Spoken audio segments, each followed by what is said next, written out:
All right. You want to do some we in, we out now? I think we got to get into we in, we out so we don't have a marathon-esque show because we got a lot in rapid fire. We do. We got a lot of rapid fire. We got some good we in, we out questions coming up here. So we're going to do it all. First one is from Hesburg Mafia. Let me see. I gotta get on. What just happened? My screen just scattershotted on me. Will either Jaden Greathouse or Beaux Collins have a 100-yard receiving day before the end of the season? In or out? I'm going to say in, and I would go with Beaux Collins. I think Collins is the most likely candidate as well, just because he sees so much volume. And like we're back to this again. It was a whole thing throughout all of last year, and then it finally took Jordan Faison until the bowl game to get it done. I'm in. And I agree. I think it'll be Collins as well. Against Florida State, Notre Dame will rush for over 200 yards, but have no 100-yard rushers. In or out?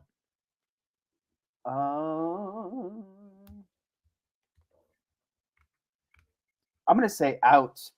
And there's a question that pertains to that in rapid fire, but I think Notre Dame is going to start having some more of those Century-esque runners. Oh, so you think some individuals are going to start to emerge here and have some of these big games? I do. I think some of these guys are queuing up for takeoff. I'm going to go in on this.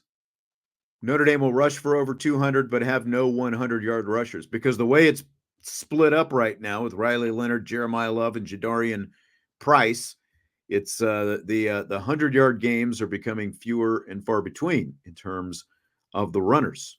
Limited carries have kind of put the kibosh on that. And then last one from Hesburg Mafia. Yankees beat the Dodgers in 6 for the first World Series win in over 10 years, 2009 to be exact. It's been 15 years. In or out on that, Jess? I'll say out. I think it's going to 7, but I do think the Yankees are going to, and I think starting pitching goes to the Yankees. I think hitting is pretty equal across the board, and I think the Yankees have a better bullpen. So I think overall the Yankees pitching is, I think, what's going to kind of differentiate them. The Dodgers are just horrible right now in terms of starting pitching. It is like a battle of nutrition at this point. Everyone's hurt. They don't have. It's a battle of nutrition, so they're counting calories over there in LA, like they're on the Miami Beach diet or what? No, I couldn't think of the right word, so I just had to let it rip. Oh, you made it happen. ND Guru. Drayk Bowen will have. Oh, by the way, I am out on that because I think the Dodgers are going to win. If it ends in 6, it's going to be the Dodgers. So you might doubt the Dodgers pitching. I mean, here they are. I think that they've had the tougher road to get to the World Series than the Yankees. Oh, for sure. I don't think the Yankees have been tested at all. So in spite of whatever pitching deficiencies the Dodgers have, they have come through it with flying colors so far. So I've got the Dodgers winning this thing. In or out, Drayk Bowen will have 12 plus tackles with 3 tackles for loss against the Mids. I'm going to say out. Okay, I'll go in on 12 plus tackles. I'll say out on 3 tackles for loss. It's really hard to get them for tackles for loss just because of how much they are moving downhill towards the line of scrimmage. The only way you get them is on a pitch play between the quarterback and the pitch man. And if they can blow that play up, that's where you're going to get your tackles for loss. But I just don't see Drayk making 3 of those kind of plays by himself. Yeah, I agree. I've got to be out just because those are pretty lofty numbers. I think he's going to have a good game, but that's a little bit high end. I think the leading tackler last year was 8 tackles. And again, don't forget, there are more passes, so the ball is going to be kind of out in space a little bit more. So I've got to be out. There are no Jesse Stiers out there averaging about 20 apiece against the triple option. That's it. The defense will force 3 turnovers, 2 fumbles, and 1 interception. In or out on that? I'm out on that. I think Navy is really good about protecting the ball. I think it's going to be a big point of emphasis, especially against an opponent like Notre Dame. You can't give Notre Dame extra opportunities, and you can't take away points off the board for your own sake. So I see maybe 2, potentially more than likely. I think the number is 1, and I'd be really happy with 1. They don't turn the ball over. They have not lost a fumble this season. So Yeah. I've got to be out. I think if Notre Dame can get 2, they'll be in really good shape. I think it's going to be tough, though. I do think that this quarterback can be forced into making some mistakes throwing the ball that he hasn't made so far this season. He is not a precision, not a really accurate thrower of the football.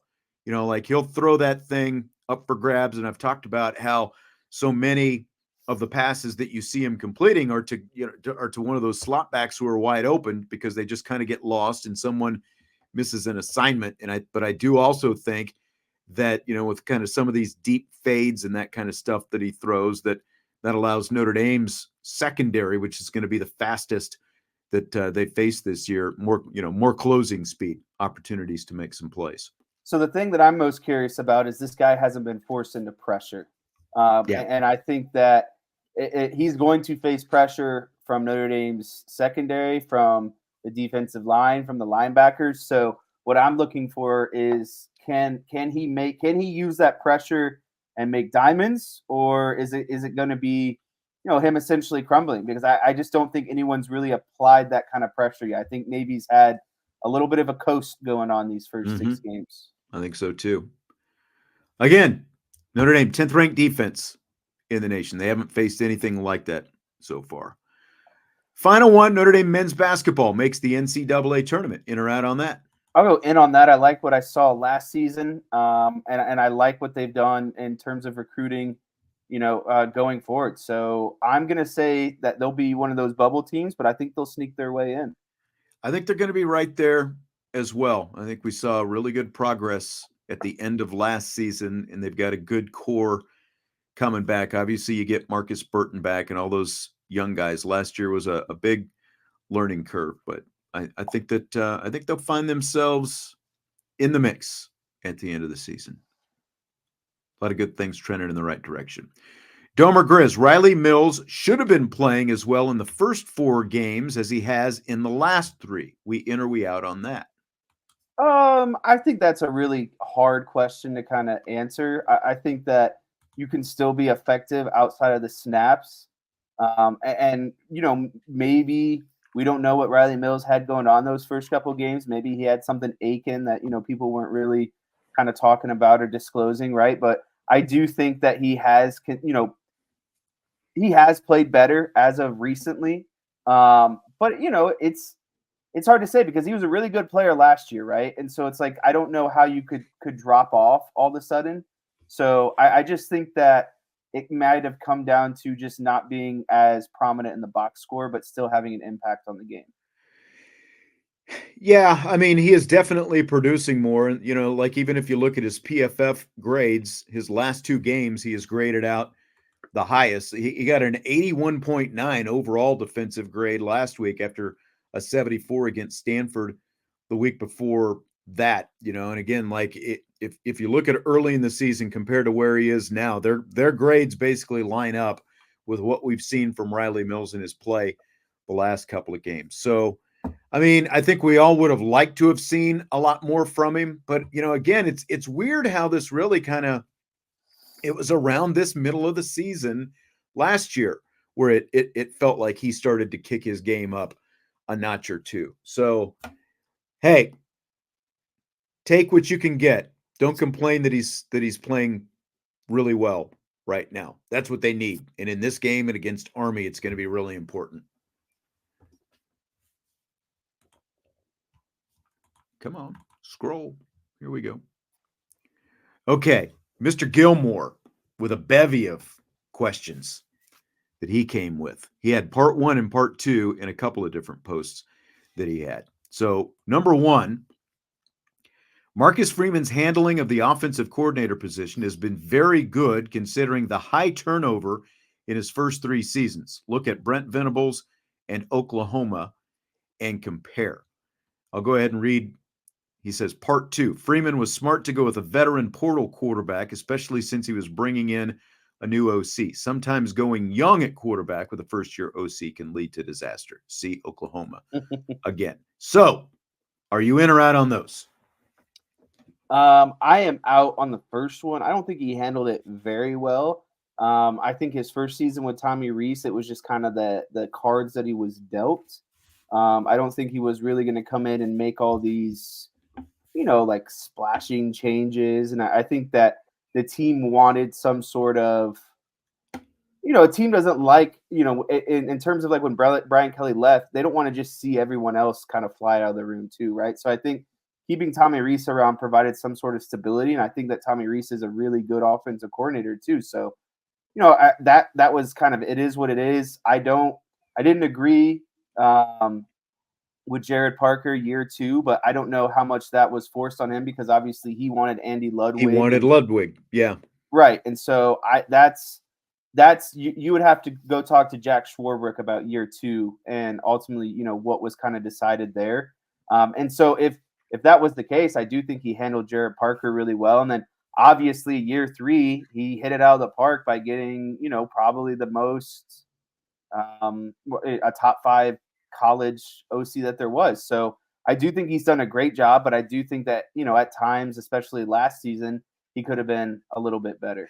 Look, I think that ultimately, I think he's handled it the best that he could because of, as when he was hired, it was an arranged marriage with him and Tommy Rees, and obviously Tommy took off after the first year. He handled the when Tommy Rees did leave as best that he could. It ended up Jared Parker got a head coaching job. I am a little bit shocked. I don't know if you've seen, but Troy has only 1 win right now with Jared Parker down there. Maybe some people aren't shocked, even though, they did score a lot of points. And then he made a huge splash when he was able to get Mike Denbrock. And the most important thing now is Mike Denbrock has talked about wanting to be here, wanting to stay here long term. And I think that ultimately having that continuity going forward is what's going to be the most important. When you have 3 when you're a defensive head coach and you've got 3 offensive coordinators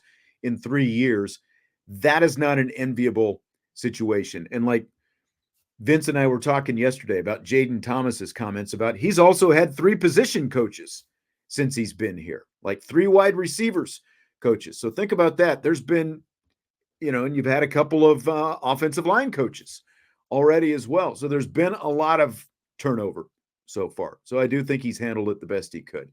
In terms of the veteran portal quarterback, I still think that it made a lot of sense.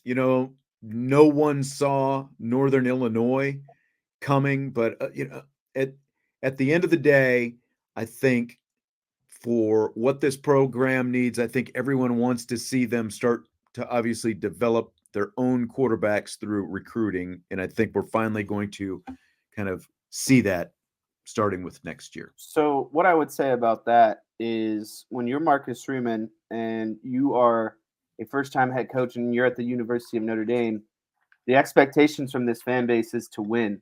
And I don't think there was time for, Notre Dame isn't a program where you can take a year off and develop a quarterback, I guess is what I'm saying. You are expected to win now, and you're expected, quite honestly, to win every game. I mean, the expectation is to win every game, go to a playoff, and have a shot at the national championship.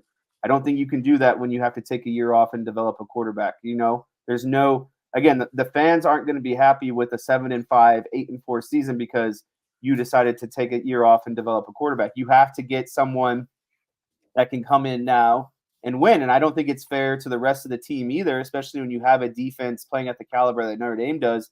It's a disservice to them to not have someone in there that's going to give you the best shot at winning. Jeff slid one in. He missed the thread on the Champions Lounge. We in or we out? If Notre Dame wins out and gets in the playoffs, they'll host a first-round game. Most projections have them on the road. So are you in or out on that, Jess? So what that would mean with a 12-team format and 4 teams getting a bye, or is it 5 teams get a bye? 4 teams get a bye? 5 teams? 4 teams get a bye. So 4 teams get a bye. 4 teams get a bye. 5 through 8 get to host. 9 through 12 play on the road. So Notre Dame would have to be a top 8 seed by the time it's all said and done in order to play a home game. Right. I'm going to be quite honest with you. I think if Notre Dame wins out, they'll be lucky to be in the top 8. I think they'll be like a 10 through 7 type territory, just based off of, I know the committee is different from the AP poll, but I just don't think Notre Dame is going to get a lot of love with one loss and it being to NIU. So I think they're going to be, best case scenario, a 7 through 10 team. So I really give it a 50-50 chance of them hosting a game, if, assuming they win out. No, I mean, I'm in the same boat, and that's where Vince and I were kind of butting heads because, like, if you look at these other conferences, there are, like, can upsets happen? Yes, but things have been very chalky so far in basically in the Big Ten, in the ACC, and the Big 12. And there are just going to be so many chances, like to have all of these, like a cluster of one-loss teams from all of those conferences that's going to make it really hard for Notre Dame to be seated much higher than 8th or 9th. I think 8 is probably their max. Yeah. As of right now, just because there are going to be so many other teams in the same boat, and then you're splitting hairs and comparing resumes. So I've got to be out on them hosting. I think now if you do get a few upsets, that's obviously going to help Notre Dame, but I just think it's going to be really hard for them to be able to host at this point, just based on the way things are trending right now. I mean, we all know that the SEC will get favoritism.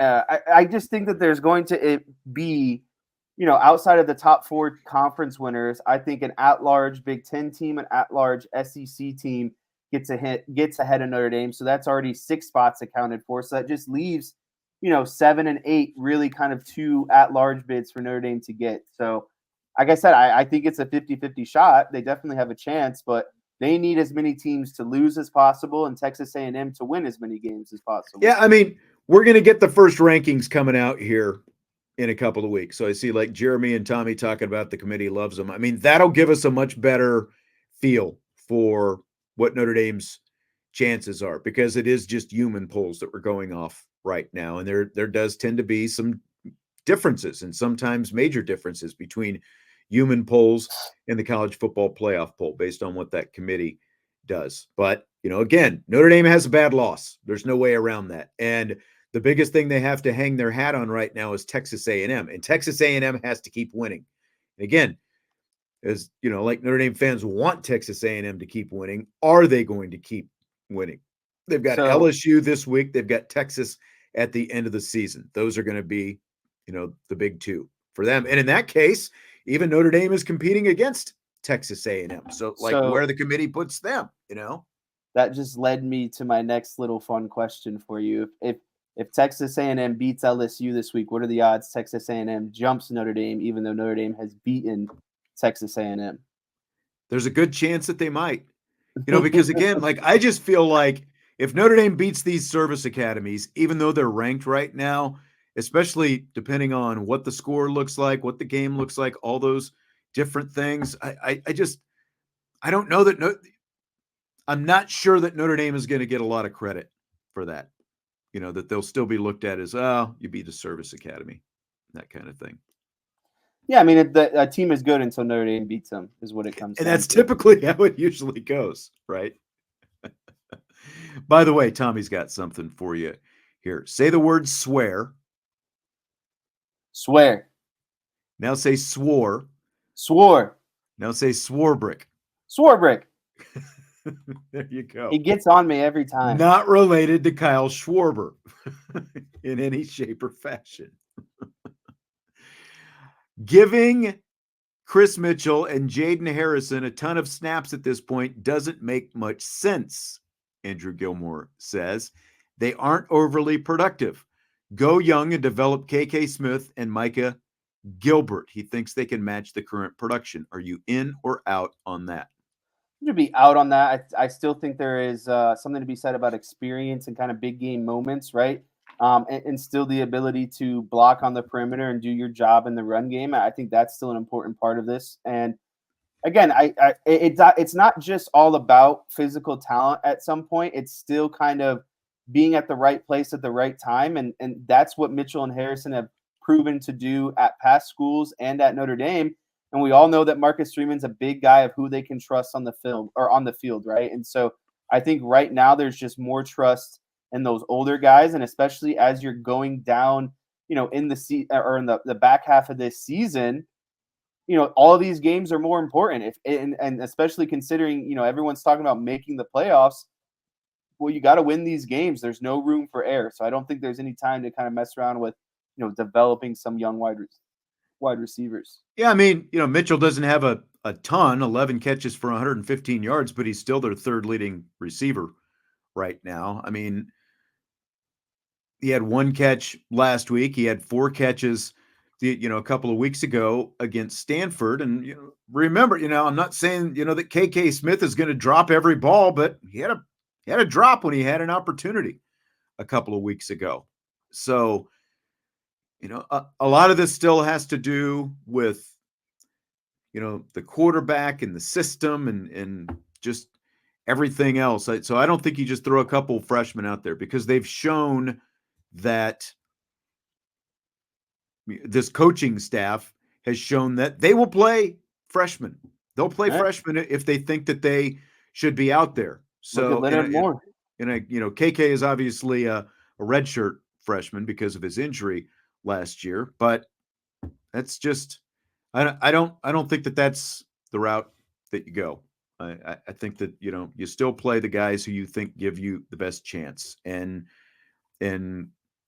Chris Mitchell has been productive when the ball has come his way. The ball just doesn't go his way very often.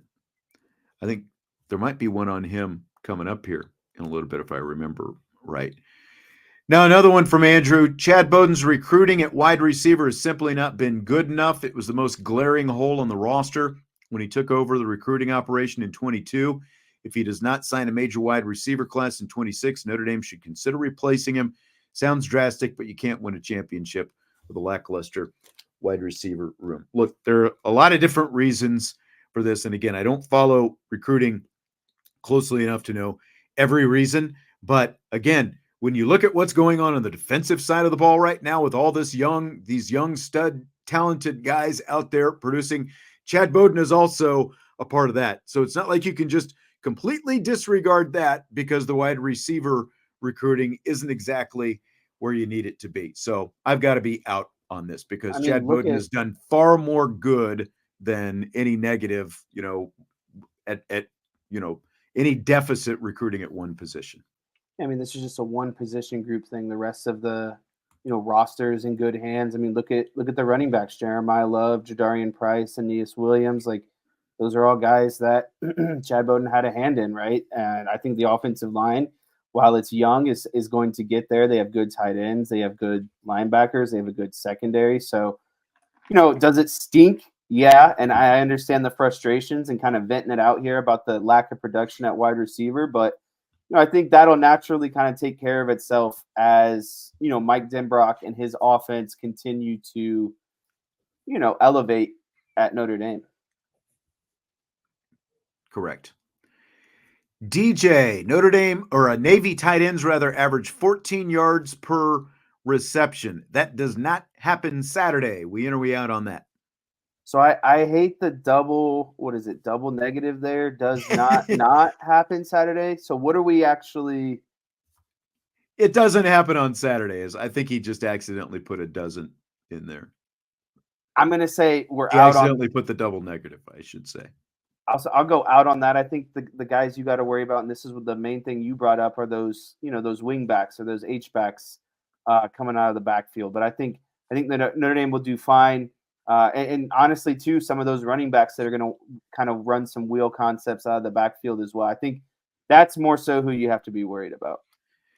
Yeah, I mean, the two slot backs, the guys on the wings, are Navy's top 2 receivers. And yeah, they, the tight ends do have a good yards per catch average. Notre Dame has done actually a really good job when you sit back and think about it.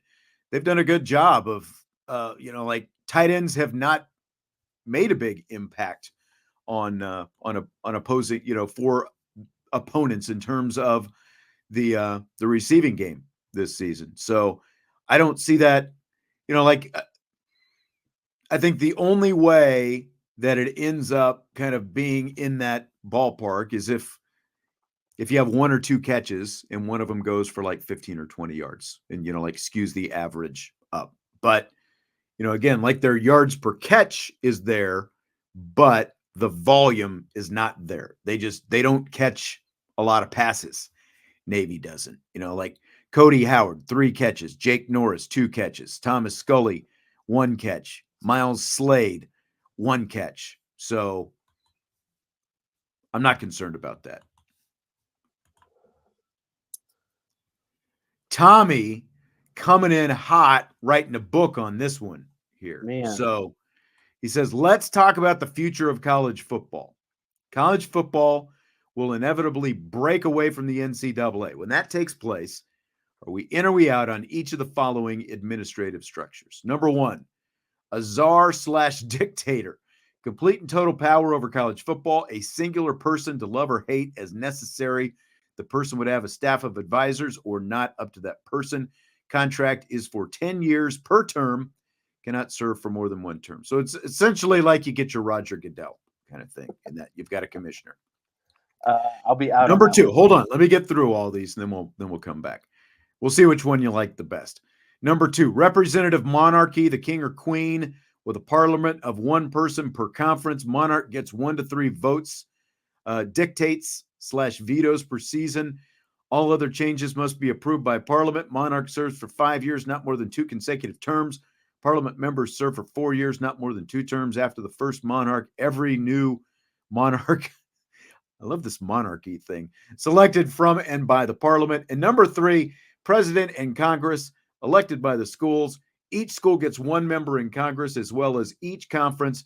The president serves 4-year terms. However, if incumbent loses, she cannot run again for 10 years. President can propose rule changes and get 1 executive order per year. Veto power can be overruled by 3/4 vote. Congress votes purely based on majority rule, with the exception of the overruling a veto. Congress members serve for 6-year, 9 consecutive terms. So again, that is a lot. What do you think, Jess? I haven't taken a government class.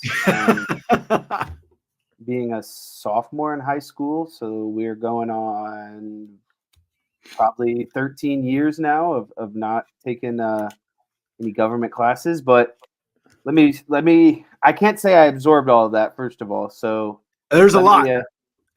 Like the 2 and 3 there with all the kings and queens and monarchs and all that other stuff. That was like the representative monarchy, the king or queen, and the president. I could get along with 1 having basically a college football commissioner. I could see that. I could potentially be on board with that. So I will give that a in. Sure. I would go with the first one as well. Essentially, if you had a commissioner of college football, yeah, I would be in on that. But you would have to make sure that it's, because like the way college football is obviously set up right now, there's so much conference control, and you would almost have to bring someone in, I think, from the NFL or like outside of college football to run this, because you just don't want any connections, especially to the SEC in the Big Ten. You don't want anyone, to have the feeling that there's a pull towards them, because they already have so much power in college football right now. Yes. Number 2. I do like that one though as well. That having kind of like a monarch per conference, but we won't divulge too much time. Okay. Joe Allen with a much more simple one. In or out, Alabama and Mississippi State should not be ranked in the top 25, considering all of the other teams that are ranked have 1 or less losses. Mississippi State's not ranked. I think he's thinking Ole Miss. Yeah. Listen, all I got to say about that is who they've kind of lost to, and I think that Alabama comparatively has a little bit more difficult of a schedule. And what's also on Alabama's resume is they did beat Georgia, who is now again a like top 2, top 3 team, I think, in this new poll. So I do think that that'll naturally kind of take care of itself, but I think what they're weighing on that one is they have a top tier quality win compared to, and that kind of negates one of those losses essentially, is how I would take it.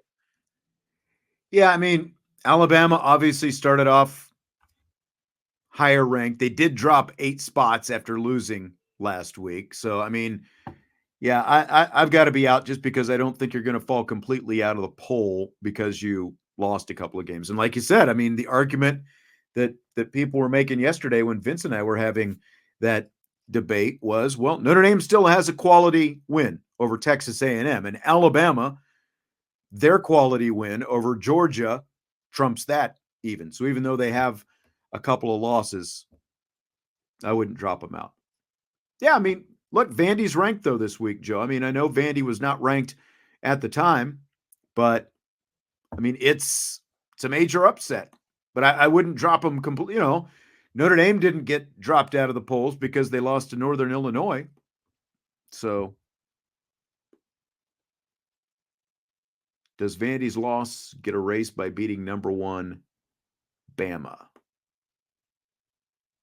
Which loss? Vandy's got 2 losses right now. Vandy's lost to Georgia State and to Missouri, interestingly enough. But I don't know. Okay, so ND Blitz. Okay, so I asked this in buy, sell, hold. Don't think it was answered. Penn State, Indiana, and Oregon will end up undefeated in the regular season. I'm out simply because. Oh, hold it. I think I looked at this wrong. I thought he had Ohio State on there. Let me double check this here real quick. Yep. Penn State plays Ohio State. So I am out. I do think Ohio State is going to win that game. Indiana, even though I keep picking against them, like the big question is, can they keep winning without their quarterback? But they've also got to play Ohio State. And I can see them winning every game but Ohio State. So I'm out. How about you? I'm out on this. I think Penn State ends up with 1 loss. I think Indiana ends up with 2 losses, and I think Oregon ends up going undefeated. But I just think Indiana's quarterback is going to be out the next 2 weeks because of this thumb surgery. I think that they lose this week to Washington, and I think that they lose to Ohio State even when he's back. And like you said, I think Penn State loses to Ohio State. And Oregon's schedule is relatively easy to kind of finish. They have Illinois, Michigan, Maryland, Wisconsin, and Washington. I think Illinois and Washington are the tougher ones. But yeah, I like Oregon's hardest part of their schedule is over, I think. Yeah. And I think it's Illinois this weekend, right? Like you clear that. Yeah. And they should be pretty good the rest of the way. It ain't rocket science, says Bama's broken right now. It's so confusing how they can be so Jekyll and Hyde this season. I think that, there's a couple of different things. One, Nick Saban got out talking about, NIL and the transfer portal and all those things. And I do think that those things were factors. But I also think that, as he weighed the headache of those things against the roster that he has, I don't think that his roster, it wasn't as good last year. He did one of his best coaching jobs just to get them into the playoff last year. Remember, they started 3 different quarterbacks early in the season and they ended up in the college football playoff. So I think all of those things. And then they're hearing some former players that I've heard interviews with and stuff like that, like the analysts, who have been down there and seen the way Nick Saban did things, with his very, controlling, very exacting style, coaching style that he had. And Kalen DeBoer is a lot more laid back. And now there can be something to be said for being laid back. But also when you go from a guy like Nick Saban, who had been there with the style that he had, to laid back, you can see where there would be some impact. So I think that those things have had a big impact. I said all along, you're not just going to keep winning games because you're Alabama. Even if Kalen DeBoer can be a great coach, but you're not just going to keep winning because you're Alabama, because all these other programs have caught up too. And again, before Nick Saban showed up at Alabama, look at the up and down that came before him and all the head coaches they went through before they got to him. There were a lot of other good head coaches who were there who didn't do much winning when they got to Alabama. So I don't think Alabama is just going to keep winning because they're Alabama, regardless of who the coach is. You know, Kalen DeBoer is going to have to go out and hit it big with his own recruiting now that he's there. You know, I think Nick Saban is a smart man, and he knew when to get out.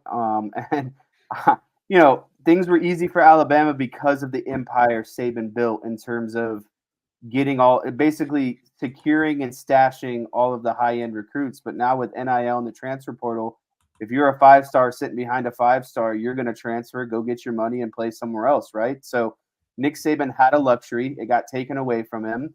And now I think that Alabama empire is starting to fall. And I think, like you said, you're not just going to win anymore because you're Alabama. And I think Nick Saban got out he jumped ship at the right time. And I think Kalen DeBoer is kind of left to kind of clean up, you know, the mess and kind of continue on Alabama, but they're not going to be anywhere near where they were.